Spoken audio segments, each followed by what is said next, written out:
Merci d'être avec nous sur Al24 News au sommaire de l'actualité de ce jeudi 23 janvier.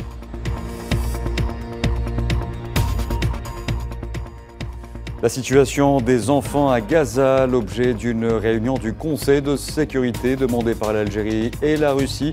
En moins de 15 mois, l'entité sioniste a tué au moins 14 500 enfants dans l'enclave palestinienne.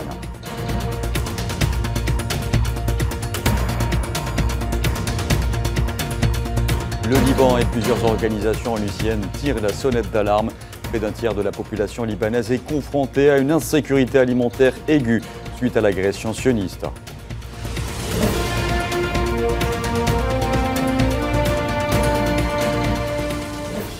L'Algérie préside les travaux de la réunion du Conseil de sécurité sur la coopération entre la Ligue arabe et l'organe exécutif de l'ONU. Le ministre d'État Ahmed Attaf souligne l'opportunité offerte par le cessez-le-feu à Gaza pour relancer le processus de paix en Palestine.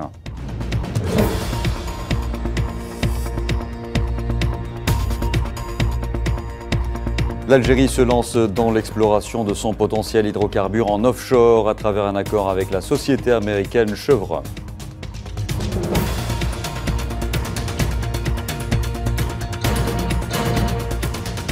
Et Washington exige des pays de l'OTAN de payer leur juste part avant d'envisager d'élargir l'organisation, alors que le secrétaire général de l'Alliance Atlantique suggère aux États membres de dépenser à l'avenir plus de 2% de leur PIB pour leur défense.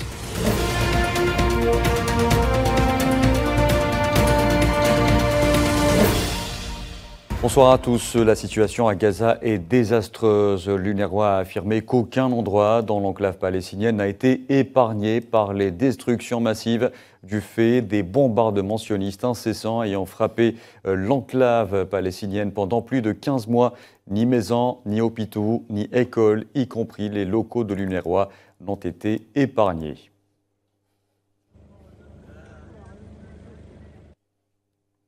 Et les équipes de secours ont récupéré ce jeudi les corps de 9 martyrs palestiniens de la ville de Bani Souhaïla à l'est de Khan Younes, au sud de la bande de Gaza, ce qui porte le total des dépouilles de Palestiniens retrouvées depuis l'entrée en vigueur dimanche du cessez-le-feu, de l'accord du cessez-le-feu dans la bande de Gaza à 170.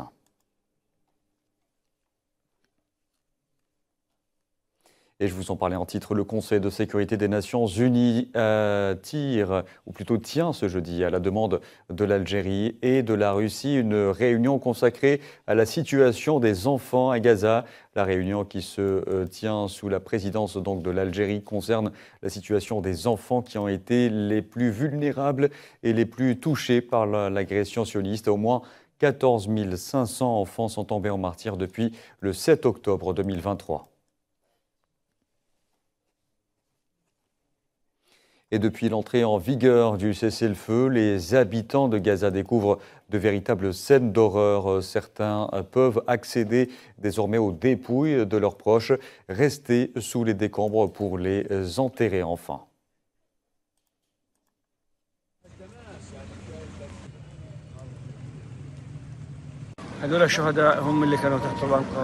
Ces martyrs étaient sous les décombres pendant toute la guerre. Personne ne pouvait les atteindre à cause des bombardements et des frappes. C'était interdit.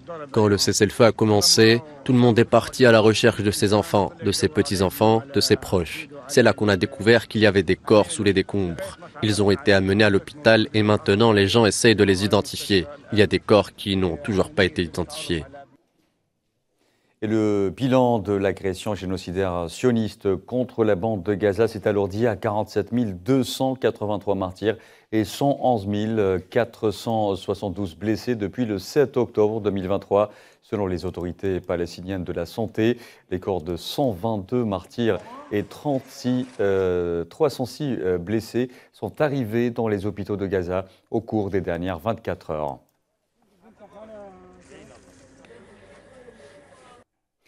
Je vous disais en titre, le Liban et plusieurs organisations onusiennes tirent la sonnette d'alarme. Près d'un tiers de la population libanaise est confrontée à une insécurité alimentaire aiguë suite à l'agression sioniste qui a à la fois affecté l'agriculture et l'économie libanaise. Asma Laïd.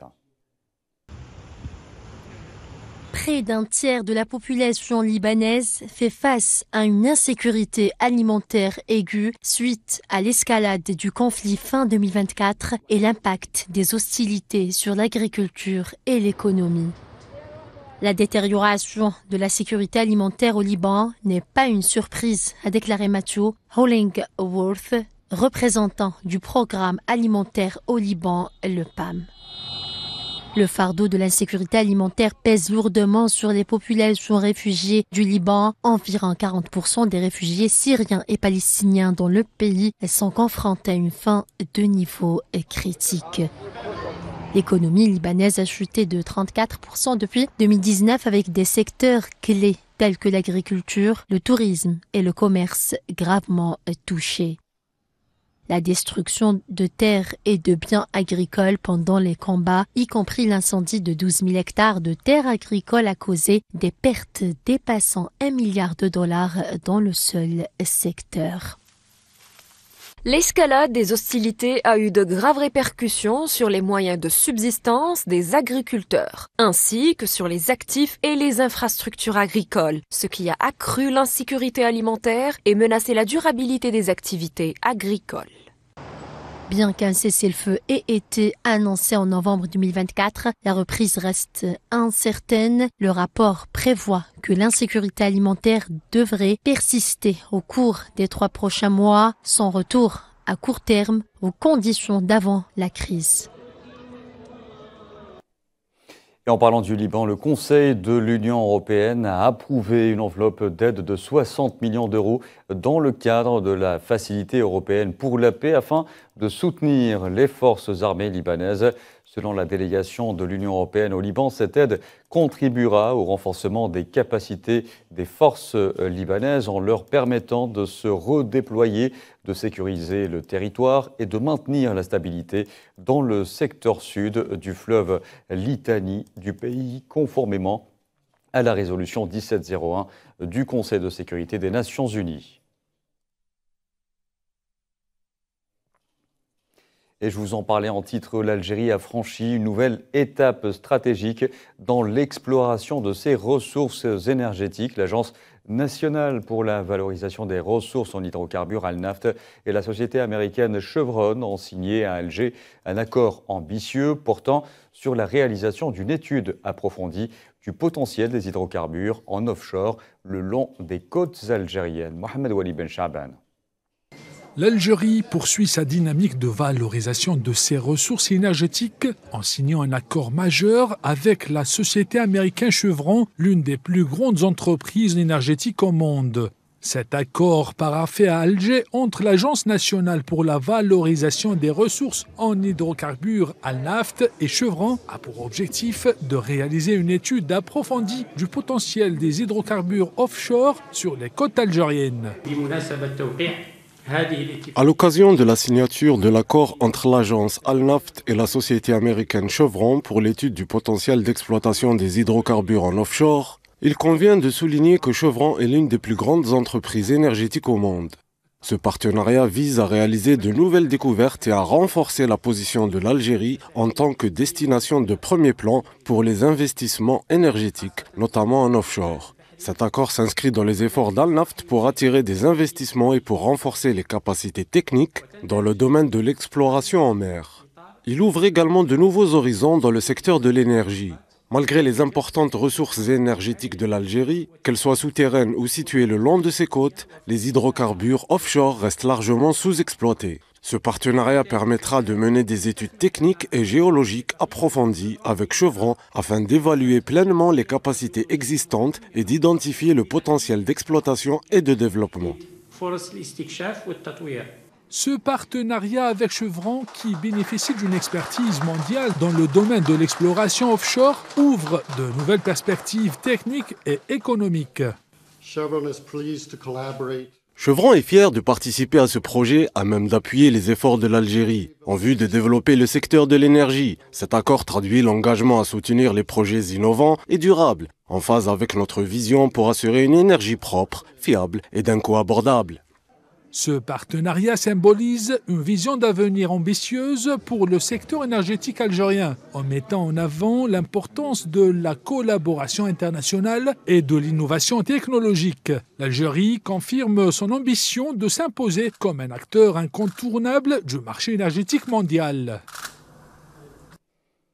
Et je vous disais en titre également, l'Algérie a présidé ce jeudi les travaux de la réunion du Conseil de sécurité sur la coopération entre la Ligue arabe et l'organe exécutif de l'ONU, chargé par le président algérien Abdelmadjid Tebboune, le ministre d'État, ministre des Affaires étrangères, de la communauté nationale à l'étranger et des Affaires africaines, Ahmed Attaf, a à cette occasion mis l'accent sur la nécessité d'accroître la coopération entre la Ligue arabe et les Nations unies. Renforcer les relations de coopération et de coordination et d'intégration entre nos deux organisations est devenu une nécessité absolue, dictée par plusieurs considérations qu'on ne peut ignorer.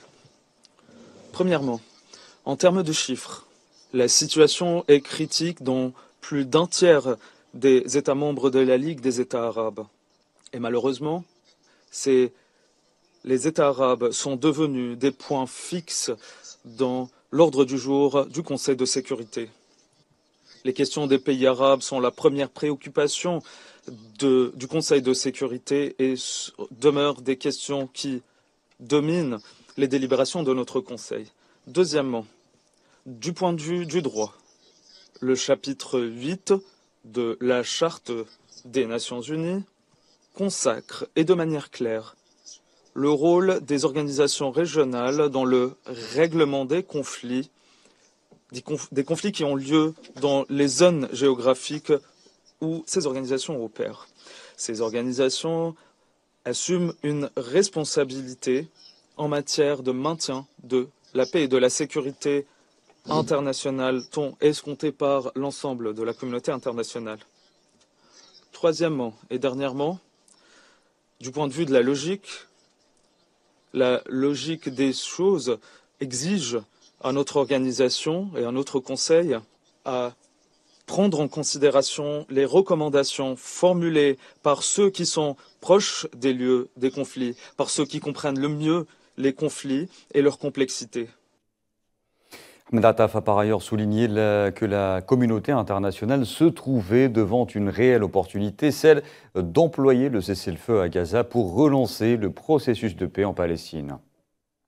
Ce que nous espérons tout d'abord de ce partenariat est que celui-ci réaffirme le fait que asseoir la paix et la stabilité au Moyen-Orient est tributaire du règlement de la cause palestinienne, et ce, conformément à la légalité internationale. L'histoire lointaine et proche de cette région,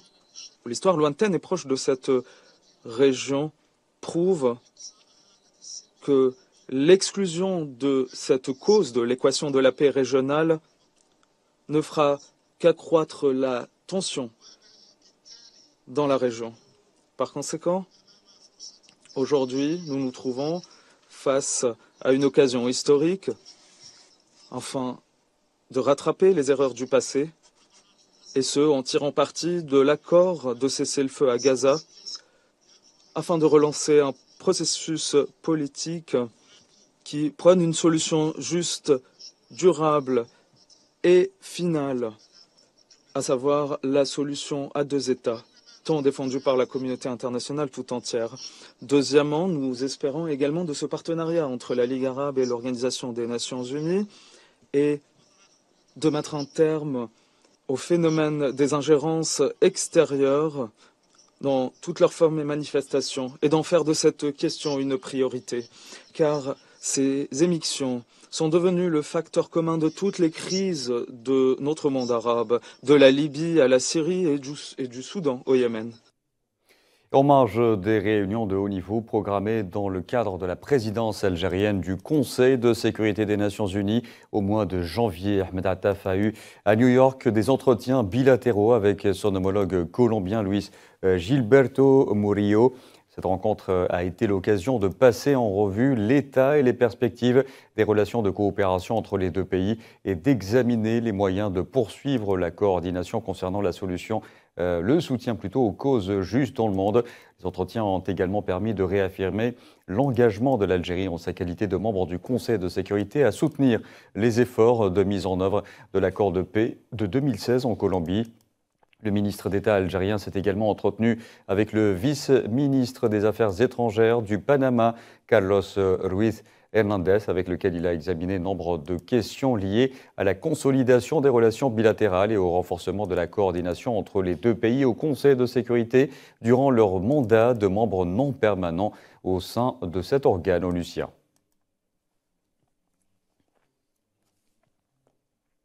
Et toujours en parlant de la diplomatie algérienne en qualité d'envoyé spécial du président algérien Abdelmadjid Tebboune, le ministre de la Santé Abdelhak Seihi a été reçu ce jeudi à Moroni par le président de l'Union des Comores, Azali Assoumani. À cette occasion, Seihi a remis une lettre manuscrite du président algérien au président de l'Union des Comores.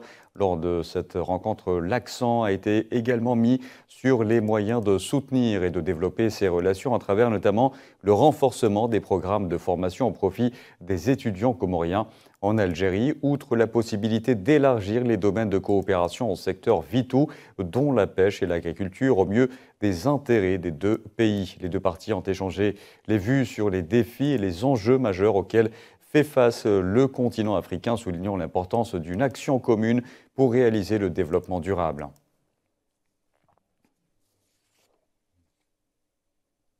Également en qualité d'envoyé spécial du président algérien Abdelmadjid Tebboune, le ministre de la Communication, Mohamed Maziane, a été reçu ce jeudi à Windhoek par le président namibien Nangolo Mbumba. À cette occasion, le ministre de la Communication a remis au président namibien une lettre du président algérien dans laquelle il a fait part de sa volonté de renforcer les relations de coopération et de partenariat entre les deux pays. Les deux parties ont également abordé les questions prioritaires à l'ordre du jour de l'Union africaine en mettant l'accent sur l'importance de la coordination et du renforcement des mécanismes de concertation dans le cadre de l'action continentale commune.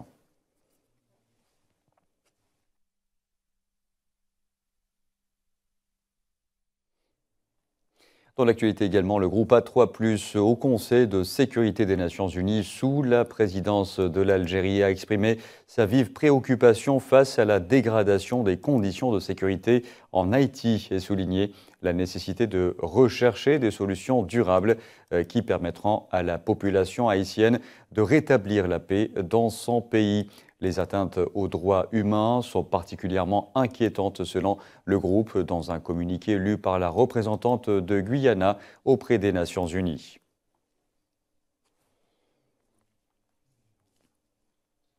Démantèlement en Algérie d'un réseau criminel opérant depuis le Maroc. Le service régional de lutte contre le crime organisé d'Oran a démantelé dernièrement un réseau international organisé opérant depuis le Maroc, spécialisé dans le trafic de drogue et saisi plus de 1,3 quintal de cocaïne. Ce réseau criminel est composé de 18 individus, dont 3 femmes. Les mis en cause ont été déférés devant le procureur de la République près le pôle pénal compétent à Oran.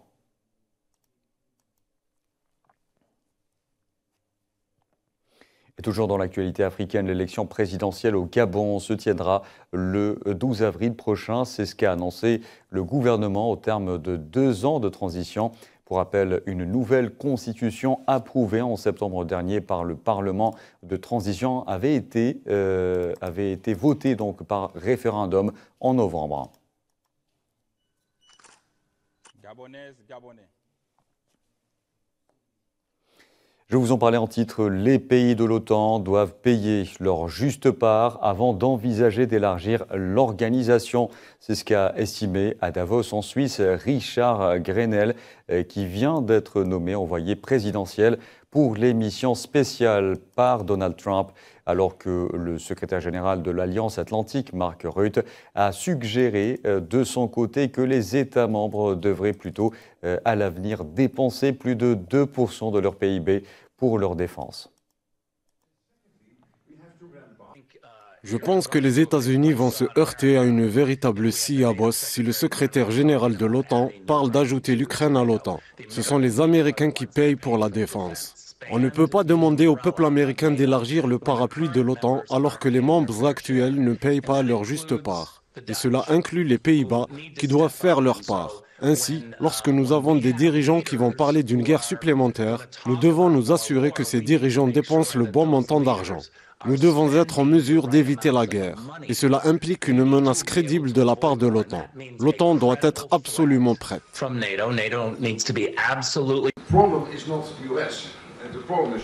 Le problème, bien sûr, c'est que nous ne sommes pas encore tous à 2%. C'est le problème numéro 1. Le problème numéro 2, c'est que 2%, c'est loin d'être suffisant. Comme vous le dites, c'est loin d'être suffisant. Nous sommes en sécurité aujourd'hui. Mais l'OTAN n'est pas en mesure de se défendre collectivement dans 4 ou 5 ans si nous nous en tenons aux 2%.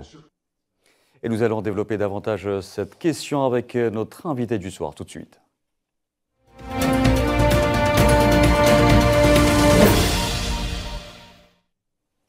Et ce soir, nous retrouvons Manuel Pouchelet. Bonsoir. Bonsoir monsieur et merci pour votre invitation. C'est nous qui vous remercions. Alors pourquoi l'appel de Richard Grenell intervient-il maintenant alors que l'OTAN cherche justement à s'élargir ? L'appel de monsieur Grenell n'est pas nouveau, il a toujours été, on va dire, depuis le temps que l'Alliance existe, mais en fait, il y a une précipitation de cette participation au budget de l'OTAN. Pourquoi ? Parce que la guerre en Ukraine s'est invitée dans l'équation, mais également l'OTAN a aussi payé un lourd tribut de certaines contradictions qu'elle a eues au moment où elle était engagée en Afghanistan. Quand vous regardez rapidement l'histoire de cette organisation, créée en avril 1949, elle était essentiellement destinée à l'Europe. Ensuite, elle est partie, on va dire, s'expatrier pendant de nombreuses années en Asie centrale. Et aujourd'hui, la voilà de retour en Europe centrale avec son appel de la haute intensité. Et vous savez que c'est une organisation politico-militaire qui est essentiellement arbitrée par Washington. Et les intervenants que vous avez mentionnés dans votre reportage, en fait, sont souvent, on va dire, sujettes à critique par les États membres de l'OTAN. Maintenant, de là à parler d'élargissement, vous savez que le dernier élargissement a eu lieu l'an dernier, avec l'intégration de la Suède et de la Finlande, avec des blocages notamment exprimés par la Turquie. Donc l'OTAN aujourd'hui est une organisation qui se cherche un petit peu un nouvel avenir, et c'est d'ailleurs ce qui avait constitué sa survie suite à, rappelez-vous, l'effacement du pacte de Varsovie au moment de la chute de l'URSS. Voilà, donc nous voilà dans une situation qui est assez complexe. Cette réunion à Davos, bien sûr, insiste beaucoup sur l'aspect financier, puisque je vous rappelle que Davos est souvent connu pour les réunions de grandes personnalités et d'États, où l'argent est le cœur du sujet en tout cas. Et puisqu'on parle d'argent, Manuel Pouchelet, pensez-vous que les membres actuels de l'OTAN respectent leurs engagements financiers ? C'est difficile, vous savez, ils ne peuvent pas respecter les engagements financiers. Vous savez que l'Europe est en proie à une grave crise économique. Vous avez des ralentissements sérieux, je pense notamment à l'Allemagne qui ne va pas bien. D'ailleurs, le premier à s'en plaindre a été M. Viktor Orban en Hongrie, où il a dit qu'il ne pouvait pas consacrer en 2025 la somme annoncée à ce quote-part de participation. Un petit peu surpris d'apprendre que les Pays-Bas, on va dire, sont un peu sur la retenue. Pourquoi ? Pourtant, c'est un État frugal en Europe. Mais vous savez, les questions de défense en Europe, que ce soit au sein des pays de l'Union européenne qui ont peut-être fait l'erreur de faire sous-traiter leur défense à l'OTAN, alors qu'au début, il y avait un embryon de défense européenne, s'aperçoivent que finalement, c'est Washington qui domine les débats et qui va imposer ses règles. D'ailleurs, qui a commencé à imposer ses règles avec l'emploi de matériel militaire commun au détriment d'une industrie militaire pourtant florissante dans cette zone qu'est l'Union européenne. Et l'élargissement de l'OTAN pourrait-il affaiblir, selon vous, l'Alliance si les contributions restent inégales ? Oui, de toute façon, c'est un petit peu le pendant militaire de l'ONU, l'OTAN, mais c'est le bras armé. En fait, si vous voulez, l'erreur qui a peut-être été faite au niveau stratégique, et là vous parlez de budget, c'est que l'OTAN devienne le bras armé de l'ONU. Pourquoi ? Parce que ça a contribué à sa subsistance. Je vous rappelle que le président Macron avait déclaré que cette organisation était en état de mort cérébrale, et finalement c'est M. Poutine qui l'a ravivé. Maintenant, je pense que l'OTAN a des pays membres qui économiquement sont devenus très faibles, et qu'aujourd'hui, intégrer un nouveau membre ne se fera pas sans concession financière telle que vous le mentionnez. Mais aujourd'hui, on a des grands déséquilibres en matière de défense en Europe, entre perception de défense, parce que vous avez aussi un petit peu, quand même, il faut le dire, une querelle d'ego entre les États-Unis, les Britanniques, les Français, les Allemands sur ces questions de défense, où justement, il faut que, je vais reprendre volontairement une belle expression qui a été empruntée par le président français, qui est de conserver l'autonomie stratégique. Et avec l'OTAN, je pense que les Européens l'ont perdu, en tout cas. Et comment, en général, les pays de l'OTAN, selon vous, réagissent-ils à ce genre de pression, en l'occurrence aujourd'hui celle des États-Unis? Vous savez, je pense qu'ils n'ont pas tellement le choix. On va reprendre une expression connue qui est le choix de se soumettre ou de se démettre. Et je pense que pour certains pays de l'OTAN, notamment, vont subir une grande pression. D'ailleurs, même le discours du secrétaire général de l'OTAN que vous avez mentionné, il a dit oui, il faudrait consacrer plus de budget. Et d'ailleurs, il avait même donné des conseils au détriment du ministère de l'Éducation nationale ou même du sport ou de la santé. Mais ce qu'il oublie, c'est qu'aujourd'hui, les budgets de l'OTAN sont de plus en plus élevés. Pourquoi? Puisque la menace est polymorphe et la panoplie de matériel militaire, qu'on appelle des systèmes d'armes, sont devenus de plus en plus coûteux. Maintenant, il reste quand même une inconnue, c'est le recrutement. Aujourd'hui, l'Europe a des problèmes de recrutement pour ses armées. Donc on a moins d'effectifs, mais des matériels plus ambitieux en tout cas. Mais quand vous regardez ce qui se passe en Ukraine, avec les premiers enseignements et les enseignements, on va dire, actuels, on parle de combats de haute intensité et pour l'instant, l'OTAN, comme l'avait dit M. Poutine, à juste titre, elle a un problème de munitions et de qualification. Donc si vous voulez, ces budgets militaires ne font que croître. Pourquoi? C'est lié à la technologie des matériels et puis en même temps, vous avez la mainmise de Washington qui oblige les pays membres de l'OTAN à se doter et à acheter chez eux. Très bien, et selon vous aussi, l'insistance sur les contributions financières pourrait-elle détourner l'attention des priorités sécuritaires de l'OTAN? Non, je pense que Donald Trump, pour attention, il faut se méfier, vous savez, des déclarations de Donald Trump, elles sont toujours un peu tonitruantes, mais attention, c'est pas la première fois qu'il martèle son discours avec cette menace de se retirer en cas de non-participation. Ce qu'il faut constater, c'est que en fait, les pays membres de l'OTAN sont aussi des pays contributeurs aux missions des Nations Unies, pour lesquels ils dédient aussi une partie de leur budget défense pour participer à ces missions. Je vous fais remarquer d'ailleurs que les Américains ne font pas de mission ONU, même s'ils la financent à grands frais. Maintenant, en ce qui concerne l'OTAN, ce qu'il faut retenir dans cette organisation qui doit se réformer, c'est pour cela qu'aujourd'hui vous avez ce symbole fort qui est d'organiser ce meeting, cette réunion, excusez-moi, à Davos, dans la mesure où on parle d'aspect financier.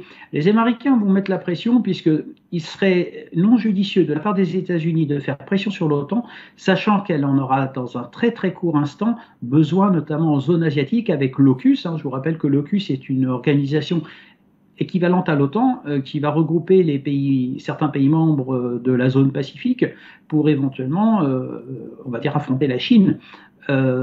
Par rapport à son projet de Taïwan. Mais encore une fois, vous avez bien raison d'insister sur cette question. L'argent est malheureusement le nerf de la guerre.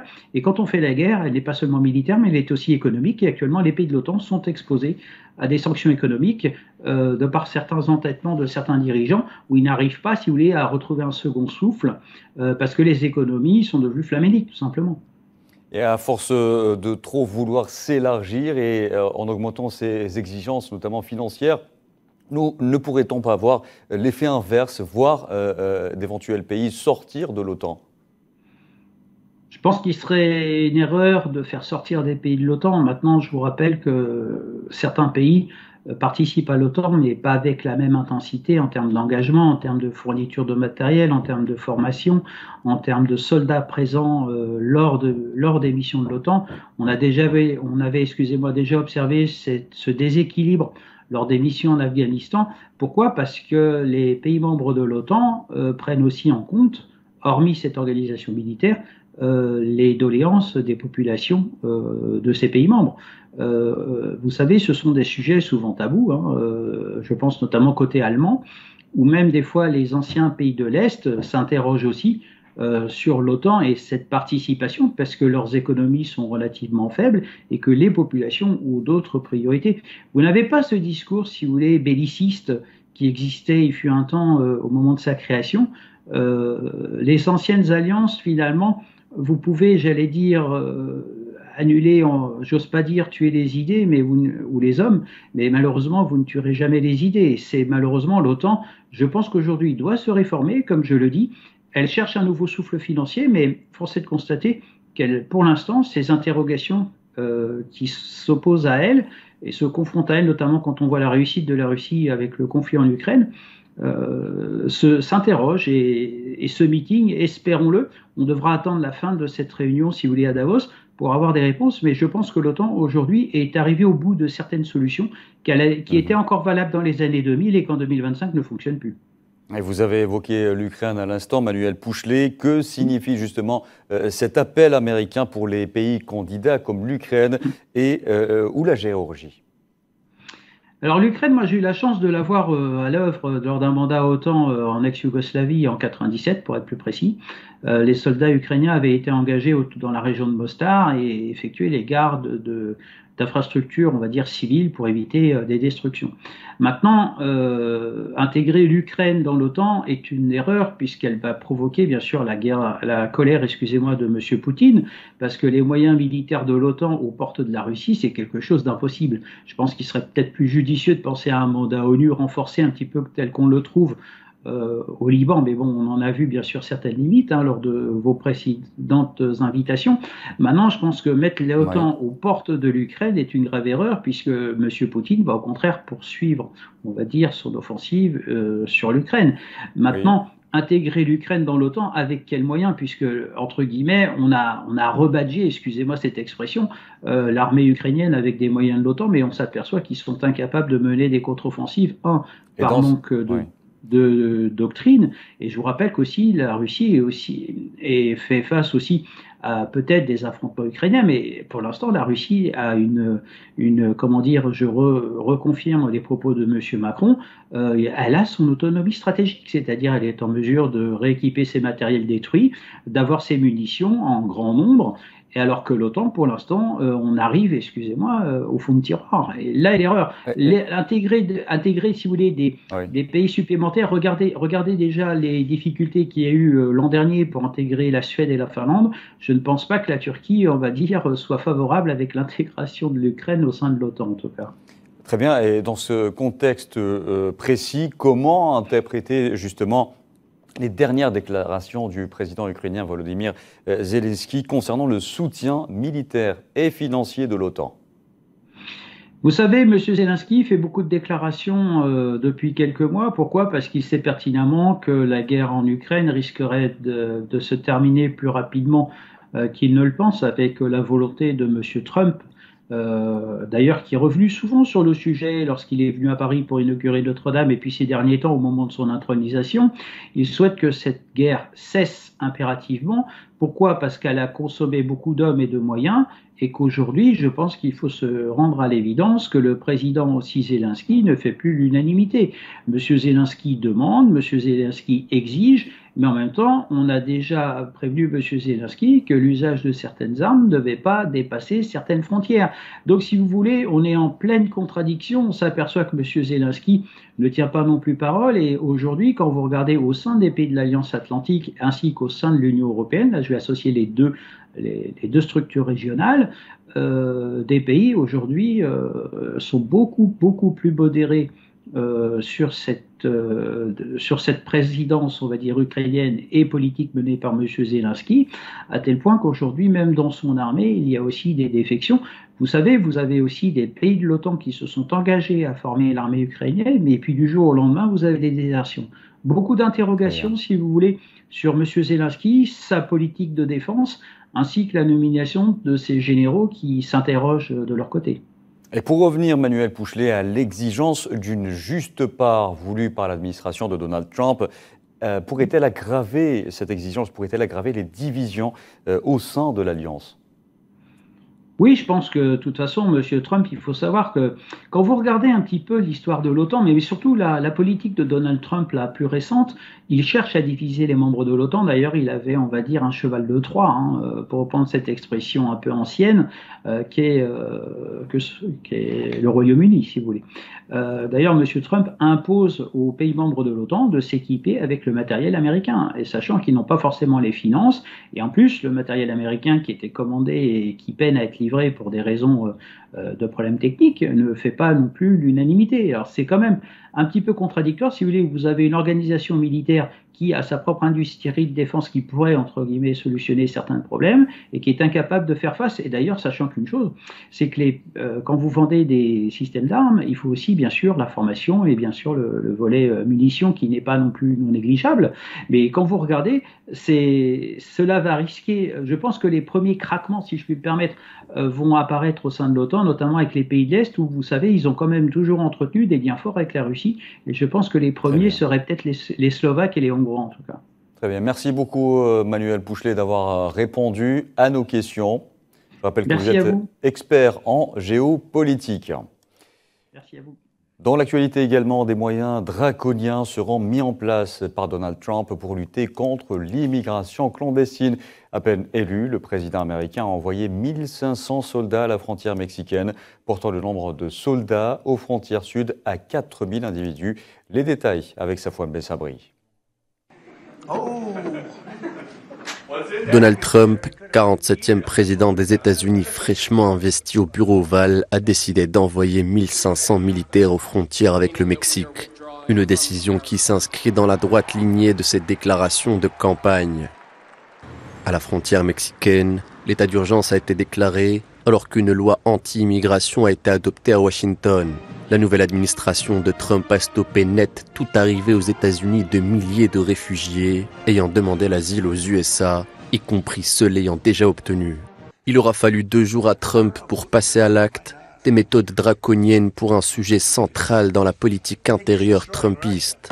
Le département de la justice a lui enclenché une véritable machine judiciaire contre les États frontaliers, menaçant les autorités locales de poursuites en cas de non-application de la politique anti-immigration du nouveau président. À la frontière, ils sont des milliers, suspendus aux décisions de Washington, dans l'attente de connaître leur sort. Nous allons demander l'asile au Mexique et attendre de voir quelle solution la nouvelle administration de Donald Trump propose. Nous attendons. 5200 soldats avaient déjà été envoyés par Trump lors de son premier mandat, un effectif grossi par Joe Biden après avoir succédé à Trump. À la frontière américano-mexicaine, plusieurs candidats à l'immigration illégale ont déjà été abattus par les forces de l'ordre américaines. Et dans ce contexte, l'Inde est prête à rapatrier ses ressortissants vivant illégalement aux États-Unis. C'est ce qu'a affirmé en tout cas le ministre indien des Affaires étrangères, Subramaniam Jaishankar, à l'issue d'une rencontre avec le nouveau secrétaire d'État américain Marco Rubio à Washington.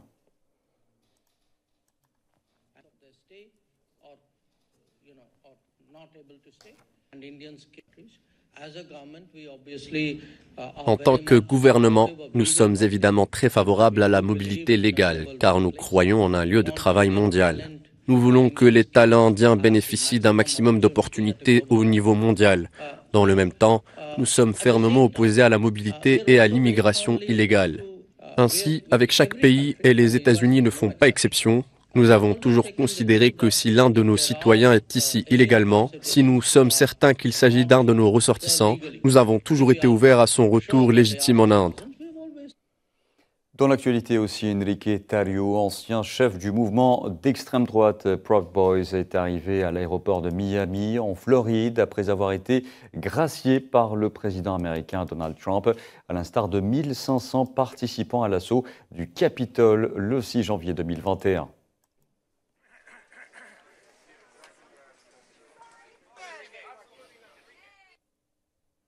Direction la Russie, où la porte-parole du ministère russe des Affaires étrangères, Maria Zakharova, a affirmé que la Russie considérait que les actions de l'administration de l'ancien président américain Joe Biden n'étaient pas seulement des erreurs, mais des crimes. C'était lors d'un briefing hebdomadaire. Nous qualifions ce que l'administration Biden a fait sur de nombreux fronts, non seulement d'erreurs, mais aussi de crimes. Les partisans du soi-disant parti de la guerre des deux côtés de l'Atlantique sont devenus très inquiets de l'intention des autorités américaines actuelles de mettre fin rapidement au conflit, le conflit militaire en Ukraine. Pourquoi? Parce que la paix ne fait pas partie de leur plan.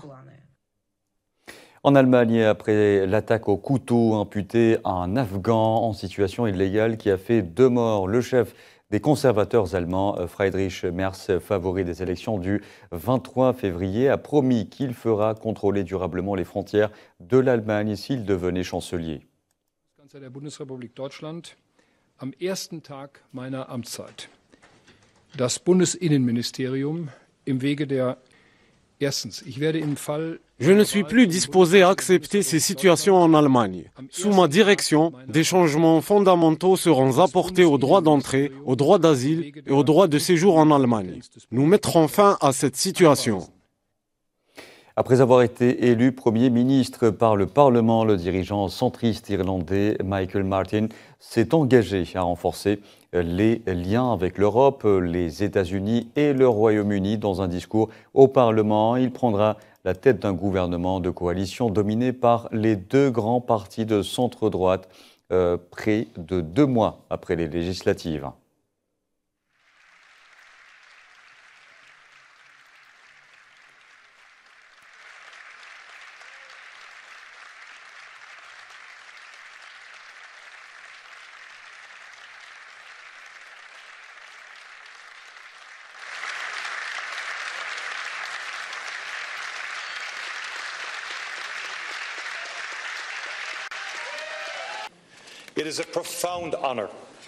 C'est un grand honneur pour moi d'être nommé à la tête du gouvernement d'une république libre, démocratique et diversifiée. Aujourd'hui, je suis profondément conscient de la tradition démocratique que notre pays a développée depuis plus d'1 siècle. Nous ne devrions jamais considérer comme acquises les libertés et les opportunités qui nous ont été assurées par les générations qui ont siégé ici avant nous et par les hommes et les femmes qui se sont battus et ont fait campagne pour l'établissement du Parlement irlandais. Aux États-Unis, 2 lycéens ont été blessés par balle hier dans un lycée de Nashville, la capitale de l'État du Tennessee, dans le sud des États-Unis. Un lycéen a ouvert le feu sur 2 autres élèves dans la cafétéria de l'établissement scolaire. Le tireur s'est également infligé une blessure par balle.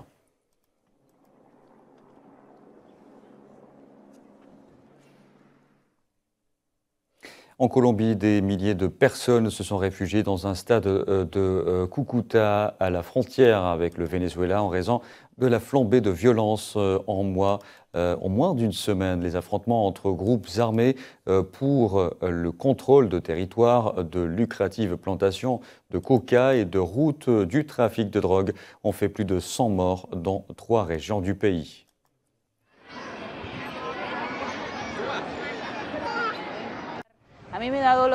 Cela me peine lorsque mes enfants me demandent de leur donner quelque chose. Mais qu'est-ce que j'ai à leur offrir? Quand on a dû s'enfuir si vite, on s'est enfui avec le peu de choses qu'on a pu prendre en partant. Il n'y avait rien d'autre à faire. J'espère que nous pourrons rentrer chez nous parce que c'est très difficile de tout laisser derrière soi. J'ai dû laisser beaucoup de choses et cela me fait de la peine parce que j'ai travaillé dur tout en m'occupant de mes enfants seuls. Je travaille dur pour avoir quelque chose à leur offrir.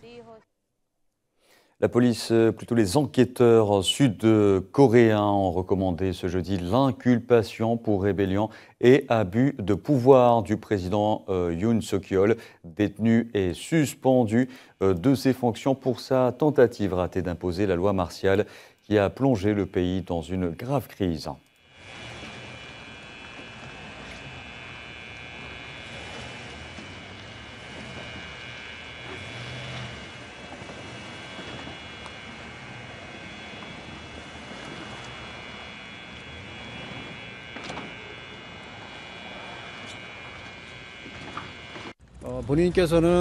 Le président lui-même traverse plusieurs situations difficiles parce qu'il est accusé d'insurrection pour avoir déclaré la loi martiale, qui est une autorité constitutionnelle légitime et un pouvoir d'urgence.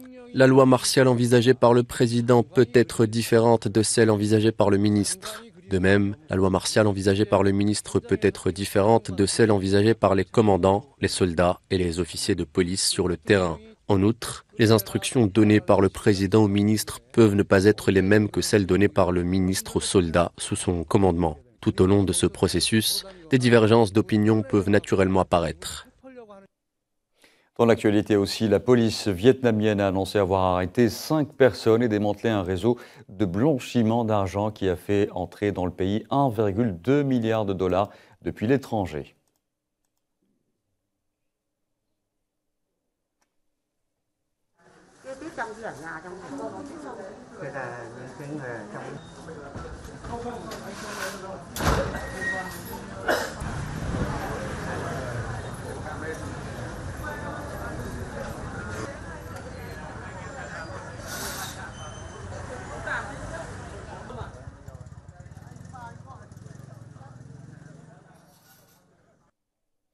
L'ancien détenu afghan Khan Mohammed s'est dit heureux d'être rentré chez lui après l'échange de prisonniers avec les États-Unis. Le gouvernement afghan avait annoncé plus tôt avoir libéré 2 citoyens américains dans le cadre d'un accord négocié par le Qatar.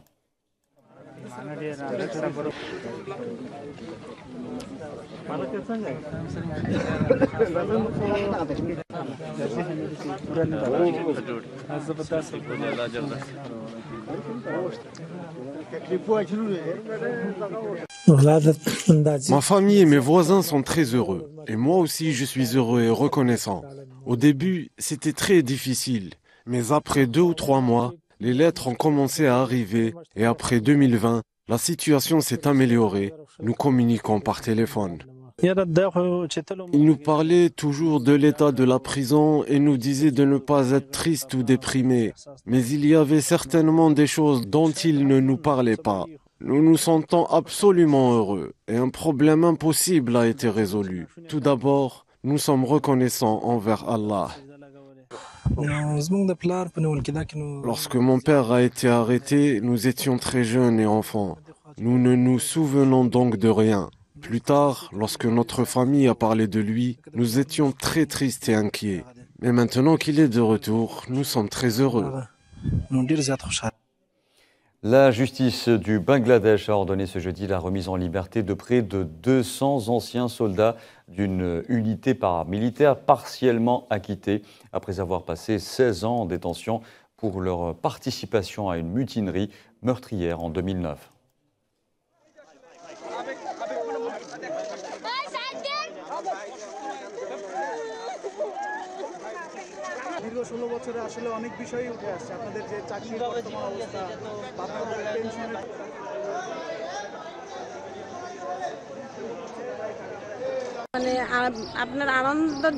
Je ne peux pas exprimer mon bonheur avec des mots. C'est comme un rêve. Je n'aurais jamais imaginé qu'il puisse sortir de prison quand Hasina était au pouvoir. Il n'y avait pas de justice ici. Ce qui nous est arrivé était une injustice. Mon mari ne savait rien de la mutinerie ni des massacres. Il n'était qu'un novice dans le BDR lorsqu'il a été arrêté. C'est comme un jour d'Aïd pour les membres du BDR et leurs familles. Ils n'ont pas pu fêter l'Aïd pendant les 16 dernières années. Aujourd'hui, c'est leur Aïd. Nous saluons les étudiants et le peuple. Ce jour est le résultat de leur mouvement. Ils ont provoqué un soulèvement de masse dans le pays et le gouvernement a dû s'enfuir à cause de cela. Après sa fuite, le gouvernement intérimaire a compris qu'il s'agissait d'une conspiration. C'est pourquoi les membres innocents des BDR sont libérés sous caution dans le respect des procédures légales. Enfin, le musée public algérien Ahmed Zabana d'Oran a lancé une initiative culturelle et artistique virtuelle intitulée Tableau du jour pour faire connaître les grands artistes plasticiens algériens à travers leurs œuvres conservées au sein de cet établissement muséal. Le musée propose une visite artistique via les réseaux sociaux mettant en lumière les collections du département des Beaux-Arts.